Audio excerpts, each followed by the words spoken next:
Hey guys, and welcome to today's episode. Today, we're going to be talking about Adam Sandler. Adam Sandler is known for being one of the best filmmakers of our time. But if you've seen all of his movies, you know he's also known as one of the worst filmmakers of our time. Adam Sandler has great range with his movies, from timeless classics Short holds. to what the actual fuck am I watching right now? Release the evil. Watching an Adam Sandler movie is like ordering something from Temu. It could be surprisingly good, or you might get a little turd in a box, and that turd has undigested nuts in it because the guy at the factory didn't like his job. Today, we're looking at Adam Sandler's top 3 movies, suffering through the bottom 3 worst, Do I have to do this? and also taking a look at his stand-up comedy career. And as always, at the end of the video, I have the roast of Adam Sandler. Let's get into it. Firstly, we have his timeless classics. Happy Gilmore, possibly his most iconic comedy character. The premise is that Adam Sandler is a man with anger issues who's trying to become a hockey player. The problem is he can't skate for shit. Like, he looks like Michael J. Fox out in that ice. Not when he was young, but now, you know what I mean. Eventually, he finds out that his nana owes $270,000 to the IRS. I mean, look at her. She's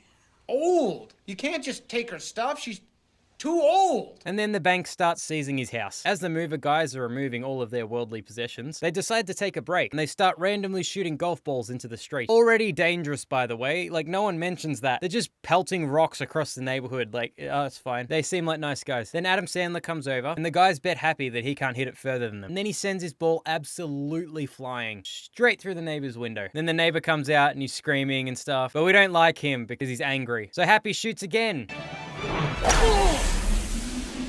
And he hits the neighbor right in the head. That guy had a valid concern. People were just shooting golf balls at his house. So then Happy decides to start playing golf professionally and try and make some money so that he can get his house back. He meets a guy that would later become his mentor named Chubbs. Chubbs is this like really good golfer who's kind of retired. He lost one of his hands to a crocodile, naturally. Now he has like a wooden hand. Oh my God! And we know he needs Adam Sandler's help because if he had money, why would he use that prosthetic? Yeah, I feel bad for Chubby's girlfriend most of all. That hurt. Ow. The best thing about this movie isn't the actual storyline. It's the random things they've just added along the way. Like Happy goes and puts his nana in a home. And that's where we meet Ben Stiller. He's just this weird freak who runs the retirement village. He's acting all nice and chill towards Happy. But I'll tell you what I can do.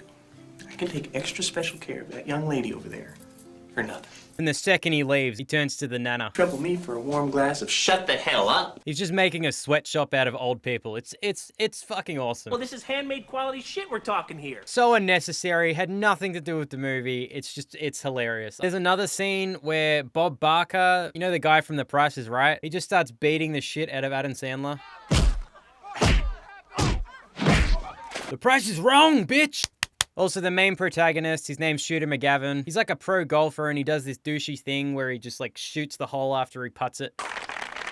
He does, however, deliver the best line in the entire film. You're in big trouble, though, pal. I eat pieces of shit like you for breakfast. You eat pieces of shit for breakfast? No. How this movie made golf interesting is beyond me. People have tried and tried again, and they will fail. I don't know if you've seen, there's a thing on Netflix right now, The Hawk, made by Will Ferrell. Fuck, it's not good. I think it's just because people like watching Adam Sandler get angry. That's your home. Are you too good for your home? Answer me. It's the best. Next up, we have Billy Madison. Billy Madison is the story of a guy who likes putting sunscreen on his nipples.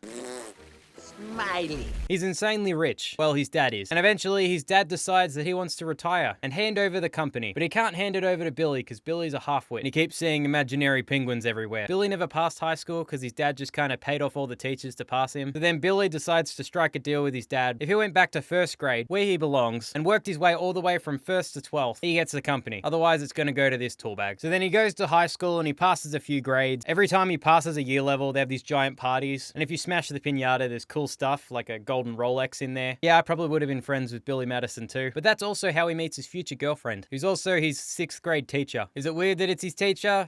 No, just fun for the whole family. Let me think, why would the high school teacher who's severely underpaid want to date Billy Madison? That's nice. I can't quite put my finger on it. Anyway, a bunch of shit happens and he passes through all of primary school. He makes a lot of friends with 8-year-olds. Today, Junior? And the movie worked very well. And I'm glad, because you don't want to miss on that one. Adam Sandler comes across lovable and friendly, but I feel it would be a very different movie if they got like Willem Dafoe to play Adam Sandler's bit. Eventually, the main protagonist sees that he's passing all the grades and decides to blackmail the principal. And he gets Billy Madison kicked out of school, which is very unethical and unfair. But I mean, the only reason he was in high school was because his dad bribed the principal, so it's like, what are we expecting? But then he decided to do an academic triathlon between him and and Mr. Receding Hairline. No! Let's just say Billy didn't do great. Everyone in this room is now dumber for having listened to it. I award you no points, and may God have mercy on your soul. But he did way better than Shitstain over here. So he got the company and then gave it away immediately. And then he ended up going to university anyway. Happy ending. Next was a toss-up between 50 First Dates and The Wedding Singer. But honestly, I think 50 First Dates just has a slightly better storyline. Also, it's literally the same actors in the same love story. So do you really care? 50 First Dates follows a storyline around a vet, Adam Sandler, and he owns walruses and stuff. Basically, he's planning this big, long sea voyage. He's also known for being a bit of a player. I think it's because he keeps showing women his walrus. Then he meets a girl, Lucy, and they get along really well. They're making Waffle Houses. It's a great time. He goes into the same restaurant the next day to go talk to her, and she does what all beautiful women do when they see a man with that big of a nose. She pretends she's never met him before, although we find out she wasn't actually pretending, and she suffers from a very rare case of amnesia. Well, kind of. She can't retain any new information. She got in a car crash with a pineapple. Hate when that happens. So she doesn't know anything that's happening in the world right now, which actually sounds pretty good considering the way everything's going.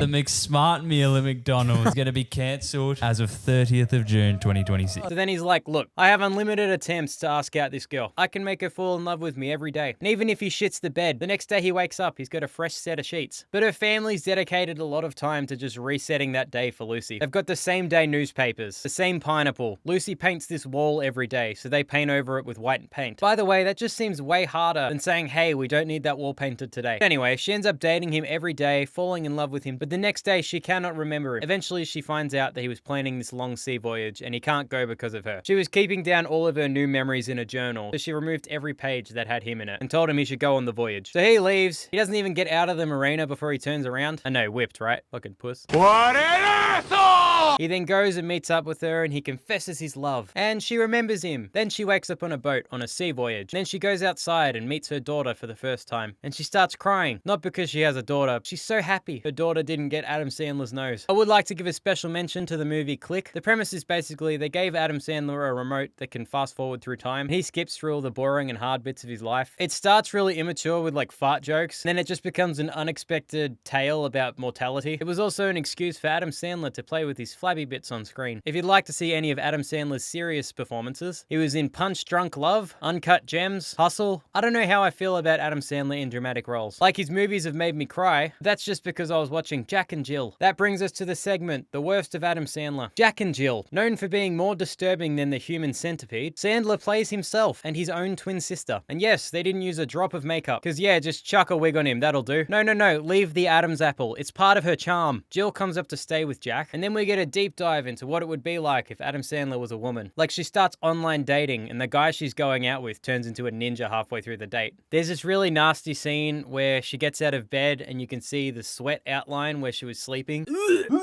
Sorry. But it's okay because she has a big heart. If only it was as big as her penis. Yeah, eventually she meets Al Pacino, and he obviously finds her super sexy and attractive. It just flew. Okay. Which just shows how far Al Pacino has fallen. He went from Say hello to my little friend! to trying to tongue Adam Sandler in a wig. Burn this. I'm sorry? This must never be seen by anyone. If you didn't like all those close-ups, we can. All copies. Destroy them. Next up, we have That's My Boy. This movie has a premise that gets more terrifying the longer you think about it. Personally, I thought it was hilarious, but some people found it crude and slightly molesty with incestuous undertones. Basically, the idea of the movie was this. Adam Sandler's a young teenager, and he starts sleeping with his hot high school teacher. Now, I understand the problem. If the genders were flipped, this would be a documentary. But if you don't think about it like that, it's a good movie. Everyone in the movie thinks it's awesome. In the movie, his name's Donnie Berger, and that becomes some mild celebrity that everyone knows. He's having the time of his life. He's in the hot tub with her. He goes into detention with her. There's a very graphic sex scene at their school assembly. Eventually, she gets arrested, but not before finding out that she was pregnant. She ended up going to prison for life. Miss McGurkle, I'll never stop loving you! That is just fucking mental. The story then gets fast forwarded 20 years in the future, when Donnie Berger's son, Han Solo, yes, named after the guy from Star Wars, becomes super rich and disowns his father. If you couldn't tell by the hobo look, Adam Sandler hasn't paid his taxes in a while. Eventually, he gets in trouble with the IRS, and he needs his son to bail him out. He finds an ad in the newspaper where he sees that his son's getting married. Naturally, Donnie Berger kind of sneaks his way onto the premises, makes up a story about how they're best friends, and then joins the wedding party. Throughout the movie, they bond over chicken nuggets and naked people chasing them down the street. Fucking naked. And then eventually his son finds out he only reconnected because he wanted money. Adam Sandler feels so bad that he goes to apologize to the fiance. He's holding 2 ice cream cones because that's all he can afford. Then he walks into the hotel room and finds out that his fiance is cheating on him with her own brother. Oh, please don't let him tell Mommy about our secret tickle time. Secret tickle time? You got a name for it? Yeah! So then Adam Sandler thinks on it for a day, decides he needs to stop the wedding. So him and Vanilla Ice, yes, Vanilla Ice, because apparently they're best friends for some reason, to rush to the wedding and try and stop it. He breaks it to his son that his fiance is cheating on him with her brother. What? And then Han Solo forgives his dad because a student-teacher relationship's bad, but at least he's not screwing his sister. And finally, we have little Nicky. After reigning for 10,000 years, Satan decides not to step down. Satan has 3 sons, Adrian, Cassius, and little Nicky. Because Satan won't step down, they decide to go to Earth and try and wreak havoc. If they want to make this world a worse place, all they gotta do is make a sequel to Jack and Jill. Nicky goes to Earth and he finds this dog named Mr. Beefy. Fucking hell. They spent like all of 3 seconds coming up with that name. It's a dog. He likes beef. He's Mr. Beefy. Fucking Beefy. Nicky's brothers then start possessing people to try and turn Earth into hell. Ironically, now we know it's a lot simpler than that. All you need to do is vote Trump for president. Eventually, Nicky catches one of his brothers in this magical flask, and then Nicky gets killed and sent to heaven. He wakes up and finds out his mum's an angel or some shit. Then his mum gives him a special orb to go get his brother with. Yes, he's gonna rub his magical balls on him. That's nasty. That's nasty. I can sense a theme with the Adam Sandler movies. Nicky escapes and he shatters the orb, and then he summons Ozzy Osbourne, who bites Adrian's head off. There's other things to this movie, but I'm not rewatching it, even for the review. Just don't watch it. Just, please. I'm begging you. My whole job here is to watch the movie and tell you about it. I refuse. It's not gonna be me. Now to Adam Sandler's stand-up comedy. I would like to say I've never heard the sentence, I like Adam Sandler's stand-up, but his movies just aren't for me, because most people have taste. His stand-up now is just him with the guitar. It's the laziest shit you've ever seen. This is him at SNL's 50th anniversary. None of us were allowed to use the little bathroom in Lorne's office. 50 years. Maybe it's just me, but whenever I see a guy try and do stand-up comedy with a guitar, I'm looking for the nearest window to jump out of, and I'm just hoping that we're higher up than the 2nd floor. And 30 years of drunk Wally holding the cue cards upside down. God, it's like if I tried to do karaoke for the first time. It's okay. His music's okay. Check it out. He's got some stuff on Netflix. It's alright. It's just he's worth like $500 million.